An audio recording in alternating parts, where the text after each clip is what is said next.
Drama series इश्क जुनूनी का next episode बहुत मजेदार होने वाला है। अब पुशी मासी गुरु से कैसे बच पाएगी, चलो जानते हैं। नेक्स्ट एपिसोड में हमको देखने के लिए मिलेगा कि जो पुशी मासी है उसको गुरु अगवा करके जाएगा और उसको धमकाएगा, कहेगा पीए मिश्रा का पता बता दो और कहाँ है पीए मिश्रा, और कहेगा कि जो तुमने नहीं बताया मैं तुम्हारी जिंदगी बर्बाद करके दूंगा।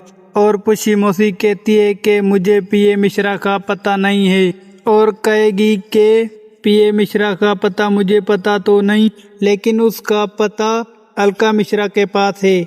और दूसरी तरफ गुरु पे बहुत खतरा आ चुका है। अब गौतम को और शक होने लगा है और रूहानी गुरु को फोन करके कहती है कि गौतम को हमारे पे पूरा शक हो गया है, हमको अब सावधान होगा क्योंकि गौतम उसका पीछा कर रहा है। क्या गौतम गुरु और रूहानी की सच्चाई जान पाएगा? क्या पुशी मौसी गुरु से बच पाएगी? तो कमेंट में अपनी राय जरूर देना। मिलेंगे नेक्स्ट वीडियो में।